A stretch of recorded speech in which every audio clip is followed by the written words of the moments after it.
Pilgrims, the Puritans, the Jamestown Colony, the Colonial Militia, George Washington, Alexander Hamilton, Patrick Henry, the Continental Army, John Adams, the Minutemen, Carter Braxton, the men on Lexington Green, and the defenders of Concord Bridge. What do all these significant people have in common? All of them are clearly armed in these depictions with firearms, swords, or both.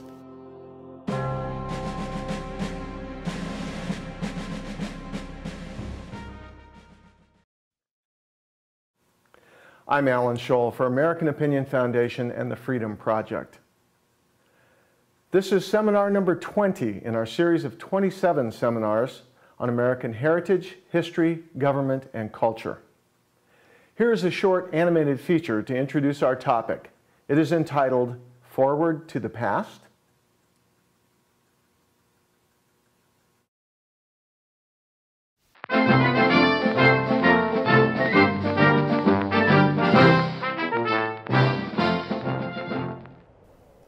It is the year 1776, in the month of March.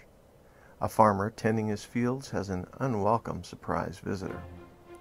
Arriving at his field to plow, the farmer leans his trusty Brown Bess single-shot musket on the split-rail fence. "I guess I'll plow that south field today." Suddenly, "You there, farmer." "Yes, what do you want?" "The Crown demands to know what need you have for that military assault weapon there." "My musket? Why, for the protection of my family and myself, and for hunting, of course. Why?" "The Crown will protect you. You have no need of that war weapon. We'll be back for it in April. And by the way, were you involved in that rebellious, unauthorized political rally last week? The Tea Party, they're calling it?" "No, sir, but now it sounds like something to look into." "We've got our eyes on you now, troublemaker." Sound familiar? It should.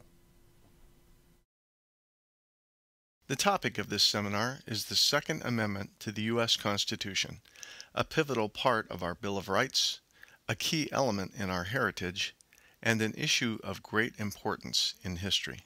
A great patriot and our first president, George Washington, was often spoken of as first in war, first in peace, and first in the hearts of his countrymen. He called the right to keep and bear arms America's liberty teeth. Personally, I have been a gun owner, hunter, and advocate of self-defense for over 50 years. I founded and have directed Fox Valley Hunters, a 10-year-old group of over a dozen certified hunter education instructors. The group teaches safety and firearms skills to around 65 students each spring and fall, and all of our instructors are certified under the Wisconsin Department of Natural Resources. For 25 years, I have also conducted frequent individual and small group firearms instruction classes. For over 40 years, I have also studied American heritage, history, and the United States Constitution very closely, particularly the right to self-defense. I worked for 15 years in retail management and supervised loss prevention for a chain of 13 busy stores. I also assisted both the FBI and the Secret Service, as a private citizen, in a successful investigation which brought convictions for a substantial ring of counterfeiters. I also had a loaded pistol pointed at my nose and a sawed-off shotgun stuck in the small of my back for over 15 minutes in Fresno, California, back in 1986. It seemed a lot longer at the time. Those two heroin addicts and experienced armed robbers killed a priest 2 days later for a little bingo money. I was made helpless in that case by my employer's rules and consider myself lucky just to be alive. I also experienced a 3 a.m. home invasion in Appleton, Wisconsin in 2003. In that case, my handgun was sufficient to keep the bad guy at bay and get him arrested. I've had experiences beyond most individuals and know the topic very well. Today, the public debate seems to center on just how much gun control government should exercise over the citizens of this nation. I believe the real issue in America today is much deeper. One question every American should ask would be, is this really about gun control, public health, and safety? Or is all this activity in reality only about people control and government power? First, I'd like to clarify something key to understanding this issue. Let's define the term gun control. You see, the proper definition of gun control would be, first, to get a good grip on the firearm you're using, and second, to keep practicing long enough to be sure you hit what you shoot at. You see, firearms are simply effective tools, like a knife, a hammer, a wrench, a screwdriver, a skill saw, or even a vehicle. Any of these can do great damage to human beings, either by accident in the hands of foolish people, or by design in the hands of immoral or criminal people. Guns aren't just for crooks, police, and hunters, any more than a skill saw or a vehicle is just for building contractors. They're simply tools. It's not about reducing danger to citizens. Terrorists have proven that common fertilizer can be used for a weapon. Inmates in prisons manufacture crude firearms and knives, even under constant supervision. And automobiles can take lives faster than a firearm. No, it's not the guns. The real issue is the intent of the government to monopolize the ownership and control of firearms. That is the historical danger. So what was the historical position of the American constitutional government and its founders? Well, our founders fortunately made it very clear where they stood. This presentation will be really a brief lesson in truth, not opinion. I will quote from both opponents and advocates of civilian disarmament. The statements of the advocates of civilian disarmament frequently confirm the conclusions of our founders. Let's start with the United States Constitution. The Second Amendment, written in 1789 and included for ratification in 1791, states simply that a well-regulated militia being necessary to the security of a free state, the right of the people to keep and bear arms shall not be infringed. It is identical in spirit to the other parts of the Bill of Rights and clearly indicates an individual personal right for the people, not for a branch of government or a subset of citizens or certain officials. It is puzzling to consider what part of shall not be infringed it is that opponents of the Second Amendment do not understand. It means simply there are to be no limitations, and the founders explained why. Thomas Jefferson made it quite clear. He said, "No man shall ever be debarred the use of arms. The strongest reason for the people to retain the right to keep and bear arms is, as a last resort, to protect themselves against the tyranny in government." Jefferson also said, "The constitutions of most of our states and of the United States assert that all power is inherent in the people, that they may exercise it by themselves, that it is their right and duty to be at all times armed, and that they are entitled to freedom of person, freedom of religion, freedom of property, and freedom of press." In the past, many powerful politicians favored gun control. King George's army, on April 18, 1775, under General Gage, wanted to take away the colonists' cannons, powder, and shot, which had been stored at Lexington and Concord. Yes, cannons. The Redcoats were also to arrest those troublemakers, Samuel Adams and John Hancock, who spoke of freedom and liberty. They ran into a few problems at this bridge, Concord Bridge. Government taking the means of self-defense away from citizens has been very common throughout history. Listen to this statement from a much more successful modern advocate of gun control. He said, "This year will go down in history. For the first time, a civilized nation has full gun registration. Our streets will be safer, our police more efficient, and the world will follow our lead into the future." That was Adolf Hitler in 1934 as he consolidated power over Germany and its people. On the subject of personal self-defense, in a publication called The Commonplace Book, Thomas Jefferson quotes the famous philosopher on freedom Cesar Beccaria from his writings on crime and punishment. He said, "Laws that forbid the carrying of arms Disarm only those who are neither inclined nor determined to commit crimes. Such laws make things worse for the assaulted and better for the assailants. They serve rather to encourage than to prevent homicides, for an unarmed man may be attacked with greater confidence than an armed man. You see, it's not a new argument. Our founders and the common man knew these facts 300 years ago. Patriot Ben Franklin probably said it best regarding dependence on government for safety.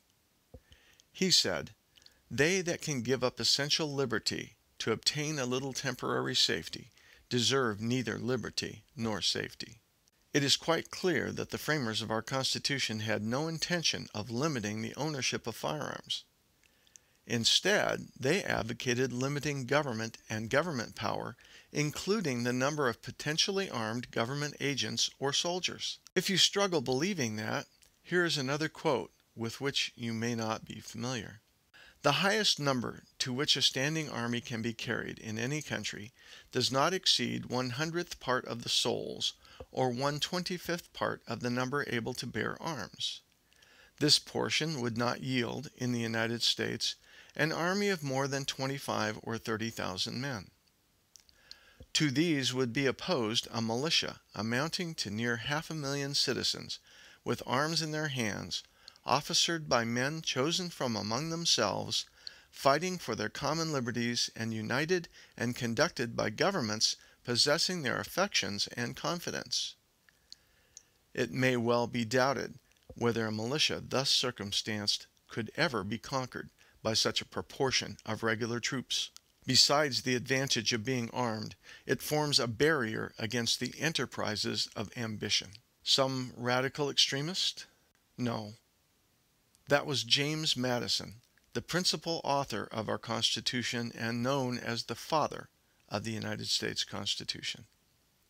On this subject, all the founders were quite plain.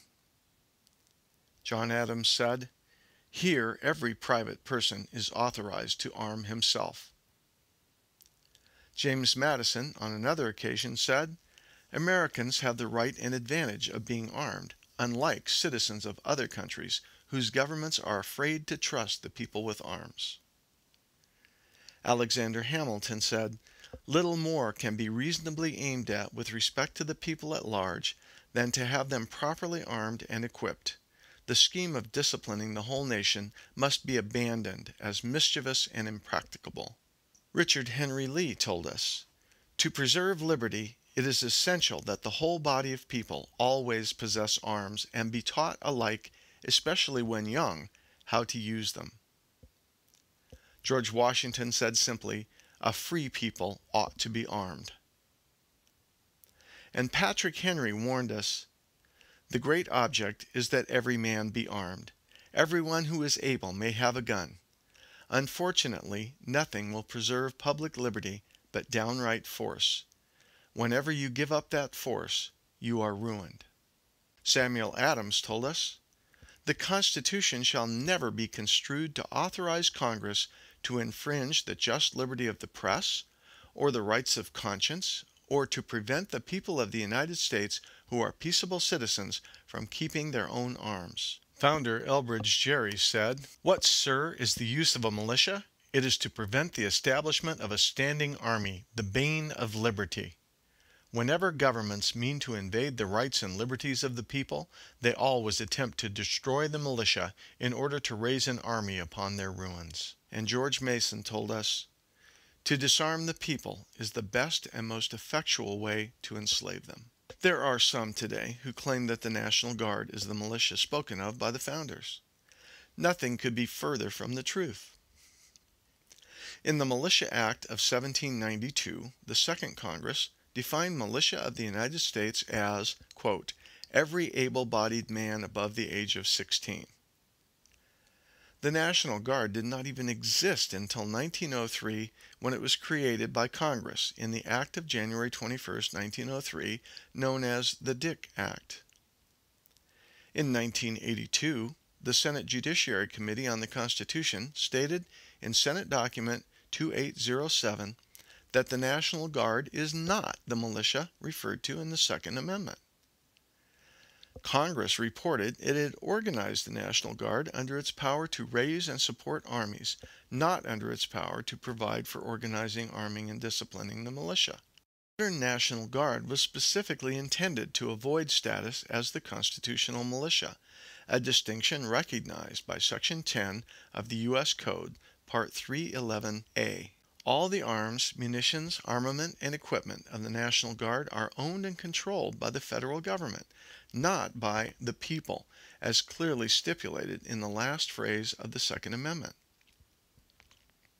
Given all this, how then can the National Guard be the militia the Constitution describes? Strangely, Title 32 of the U.S. Code in July 1918 completely altered the definition of the National Guard. Even the difference between the National Guard and regular Army was swept away and became a personnel pay folder classification only, nationalizing the entire National Guard into the regular standing armies of the United States, exactly what Washington and Elbridge Gerry called the bane of liberty. In recent years, the President has ordered troops of the National Guard out in various states without a declaration of war, often without prior notice or approval of state government officials, and in at least one case over the strong objections of the state governor. Today, it's common practice. In most cases, these troops are used to fight in foreign nations, and in some cases to fight under United Nations authority and even United Nations commanders in 25 foreign countries. In case you are not aware, the federal Supreme Court has ruled time and time again that no civil organization, neither the police, the military, or the courts, is responsible for your safety. You are responsible for your own safety. Here is just one of dozens of such decisions.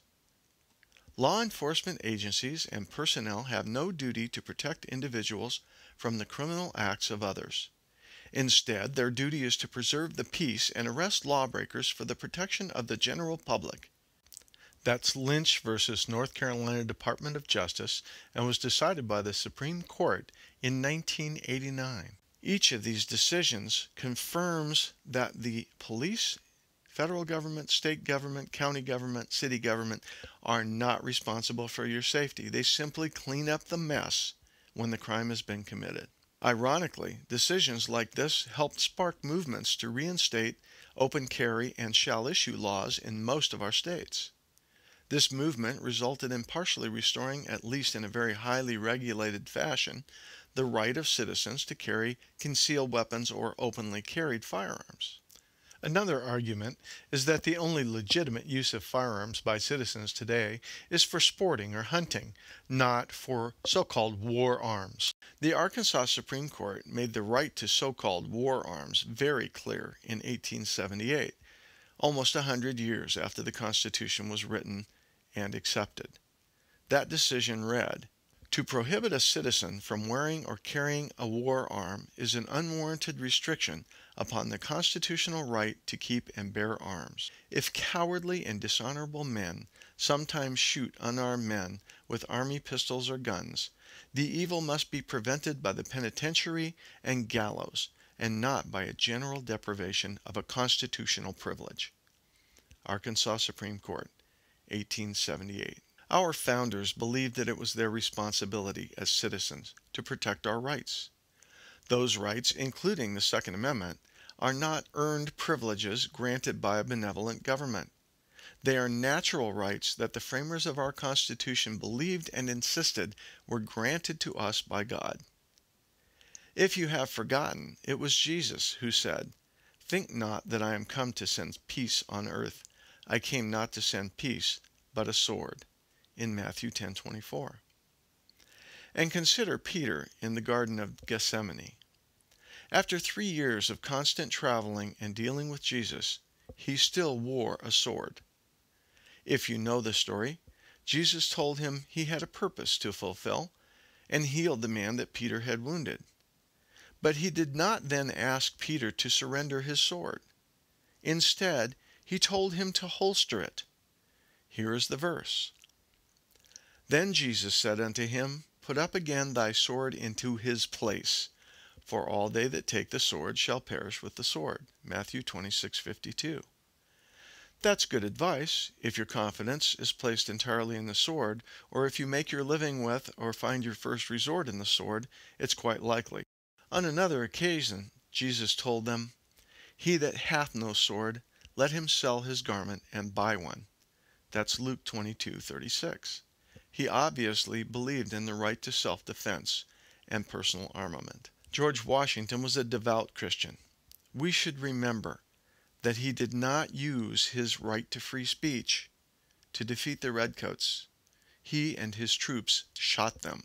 In the erosion of this right and power, all of our other rights begin to disappear. If we lose this one, we can do nothing against the armed standing armies to protect the rest, just like all the helpless and oppressed populations of all the too powerful governments in the entire span of history. Several Supreme Court and federal justices have warned us, some long ago. U.S. Supreme Court Justice Robert H. Jackson said, "It is not the function of the government to keep the citizen from falling into error. It is the function of the citizen to keep the government from falling into error." St. George Tucker, Virginia Supreme Court Justice, warned, "The right of self-defense is the first law of nature.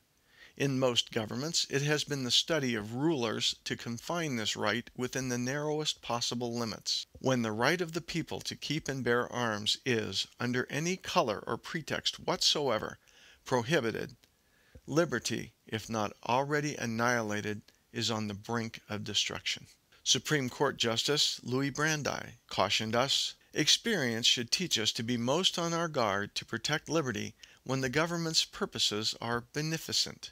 The greatest dangers to liberty lurk in an insidious encroachment by men of zeal, well-meaning, but without understanding." And the great George Washington also cautioned us against placing trust in government.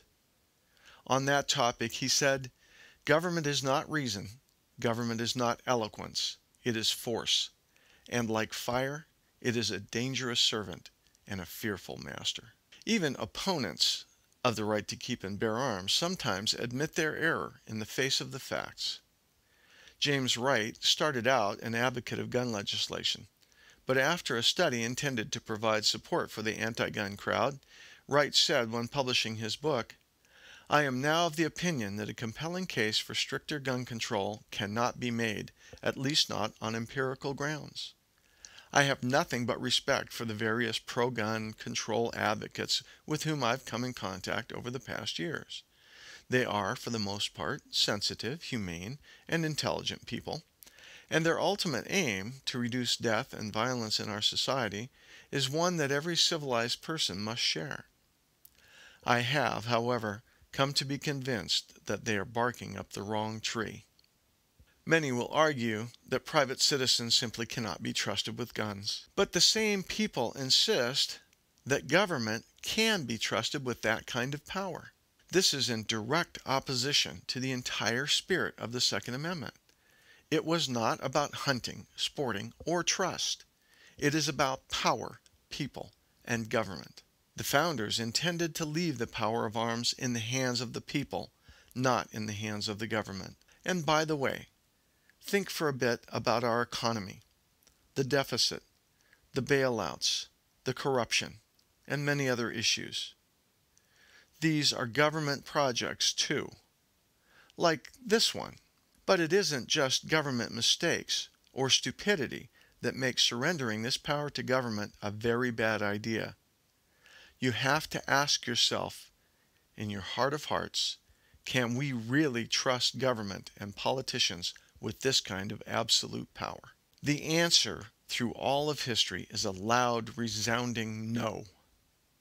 As a teacher and a student of history, the historical record is very clear. All the governments shown here were strongly pro-gun control. Allowing government, any government, to become the sole bearer of arms is not only unwise, it is almost always totally destructive of liberty and often suicidal for millions. The issue we are discussing here is really power, the possession and distribution of power.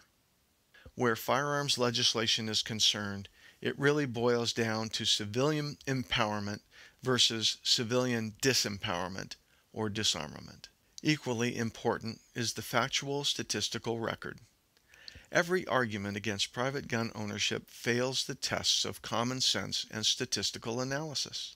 Every single major study has proven beyond argument and doubt that reducing private ownership of firearms increases crime rather than decreasing crime. It is inarguable when scientific data is gathered and measured. Dr. Miguel Faria used mountains of data to prove that the theory of safety and civilian disarmament is dead wrong. It also is just common sense. So why would government and/or media lie to us? Well, there is a vested interest in both government and media in disarmament. The first is in gaining power over people and for promoting international socialistic style politics and government, a goal of many today in both government and media. Government power is the seed of tyranny, and that seed cannot grow in an environment of free ownership of firearms. Socialism is virtually impossible to construct in such an armed populace. Anyone who wants power or intends to promote socialism must push for civilian disarmament in order to succeed. Make no mistake, there is no middle ground. Registration or identification equals control, which equals limitation and prepares for confiscation. This is the pattern followed in every country throughout history. The very fact that government cannot determine exactly who or where or what or how much is the most critical element in keeping our firearms and our freedom. Our founders moved their arms several times and hid them long before they were forced to use them. If you think that tyranny cannot happen here, consider these individuals who began their careers as popular leaders of progressive movements or revolutions and were at some point elected to their positions at least once. The death of one man is a tragedy. The death of a million is a statistic. I am not a dictator. Those that call me that do not understand the principles of socialism. This was Joseph Stalin, responsible for the deaths of 30 to 60 million of the citizens under his control. Recently, a few leaders of the Democratic Party, during party platform debates, indicated their support for bringing about socialism in some form in America. I think we should look at Joseph Stalin's definition of socialism. Socialism is the style of government that Stalin and this man operated. This is longtime former Chinese Communist Chairman Mao Zedong. He stated bluntly that political power grows out of the barrel of a gun. Tang, after conquering the country, was responsible for programs that resulted in between 80 and 120 million deaths of Chinese citizens at the hands of his government. And that government continues today. Consider that Mao was an advocate of strict prohibition of private gun ownership. Possession of a gun outside of military or government service remains a capital offense in China today. Many gun control advocates were quite frank about their reasons. Like these people. Adolf Hitler told us in the Edict of March 18, 1938, the most foolish mistake we could possibly make would be to allow the subjected people to carry arms. History shows that all conquerors who have allowed their subjected peoples to carry arms have prepared their own downfall by so doing. Heinrich Himmler said, Germans who wish to use firearms should join the SS or the SA.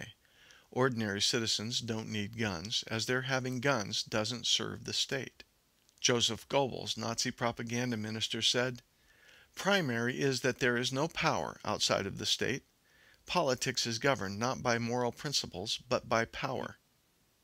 And of course, power emanates from the barrel of a gun. These people have some counterparts in modern times. This woman said, Gun registration is not enough. That's U.S. Attorney General Janet Reno in 1993 on Good Morning America. She went on to say waiting periods are only a step. Registration is only a step. The prohibition of private firearms is the goal. FBI Director Louis Freeh said during Senate confirmation hearings in 1993, "The strongest gun legislation that can be obtained, I will enforce diligently and exhaustively." He went on to say, "The American people must be willing to give up a degree of personal privacy in exchange for safety and security." A twisted reversal of Benjamin Franklin's statement. This woman, Dianne Feinstein, said, "If I could have gotten 51 votes in the Senate of the United States for an outright ban, picking up every one of them, Mr. and Mrs. America, turn them all in, I would have done it." This familiar face, while president, uttered this statement, ignoring the Fourth Amendment against illegal search and seizure without warrant and the Second Amendment, 2 of the 10 of the Bill of Rights. He said, "When we got organized as a country and we wrote a fairly radical constitution with a radical Bill of Rights, giving a radical amount of individual freedom to Americans, and so a lot of people say there's too much personal freedom.